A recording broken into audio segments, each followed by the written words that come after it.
Okay, let's talk about something weird. Have you ever been scrolling online and found yourself completely sucked into a video that is actively trying to scare the life out of you? Well, today we're going to break down exactly why we're so hooked on scary clips. And we'll use a classic reaction video to really get to the bottom of what's going on in our brains when we hit play. I mean, it all really comes down to this, right?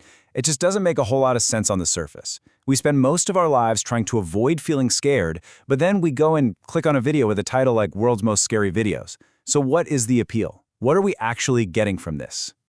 All right, so the first piece of this puzzle is buried deep, deep down in our DNA. A lot of these scary clips, they're not just cheap jump scares. No, they are way smarter than that. They're designed to trigger our most ancient, hardwired survival instincts, the same fears that kept our ancestors alive for thousands of years. Let's start with the big one, the most basic fear there is, the fear of being eaten. Our brains have this built-in alarm system for anything that's bigger, stronger, and has way more teeth than we do. And these videos? They know exactly how to push that button by showing us things that just scream predator. This quote just says it all, doesn't it? When the host sees that massive crocodile, his brain doesn't just go, "Oh, that's a large reptile." Nope, it immediately jumps to dinosaur. That's not him being dramatic. That's a gut reaction coming from the oldest part of our brain, the part that's still on the lookout for monsters. And then there's our deep, instinctual hatred of swarms. You know, a single spider might make you jump, but a giant clump of them moving together, that hits a totally different nerve. It's the fear of being overwhelmed, of infestation, maybe even disease. It's a visual that screams, you are not in control here. You hear the question in his voice, why are they huddling together? The fear isn't just about the spiders themselves. It's about their creepy, collective behavior. It's the sheer number and that unsettling unity that really sets off the alarm bells in our heads. This one's pretty much universal. I mean, who doesn't have at least a little bit of a fear of falling? It's a totally rational survival instinct. So when videos show people in these insane, high-up situations, we get that stomach-dropping feeling of vertigo, all while we're perfectly safe on our couch. And this quote just perfectly captures that feeling. It's not just about being high up. It's the illusion of safety being shattered. The host's panic really kicks in when he realizes there might not be any railings. You take away that one little safety rail, and suddenly the situation feels a million times more terrifying. Okay, so we've covered the pure instinct stuff, but now let's get into something a little more psychological. The next kind of fear isn't about an obvious threat. It's about when things are just off, when the clips mess with your sense of what's real, and it leaves you with this deep, creepy feeling of unease. And a huge part of this is something called the uncanny valley. You know that feeling, right? It's that super creepy vibe you get when you see a robot or a doll that looks almost perfectly human, but something is just a little bit wrong.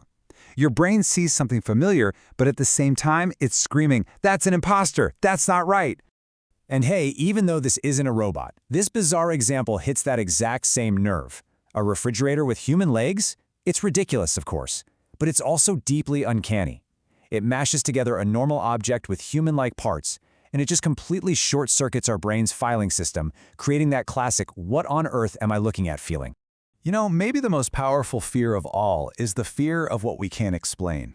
That weird noise downstairs, a shadow that moves too fast, a creature you can't identify.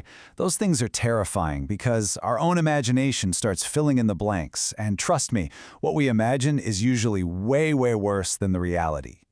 And the not knowing is everything here. You can hear the desperation in his voice. Are these real or fake? That uncertainty is the real fuel for the terror. The possibility that this creepy shadow might be real is what makes it so much scarier than some CGI monster you know is fake from the start. So we've talked about the types of fear, but that still doesn't fully explain why we'd want to watch this stuff. And that brings us to maybe the most important part of the whole equation, the person on screen with us, the host, the reactor. They're not just watching the clips, they are fundamentally changing the experience from something scary and lonely into a shared event. Think about it. The host is basically our stand-in. They scream so we don't have to. They ask the questions that are running through our minds. They crack a joke right when the tension gets to be too much. They make us feel like our reaction is normal, which turns watching a scary video by yourself in the dark into something that feels, well, communal. It's like having a safety buddy. I mean, come on. You could not write a more perfect summary of the whole thing. The host says it himself.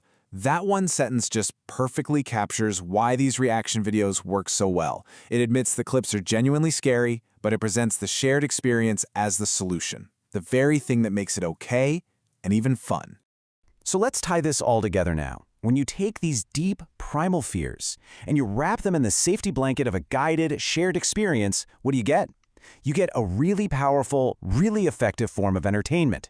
You get all the adrenaline rush of a real threat with absolutely none of the actual danger.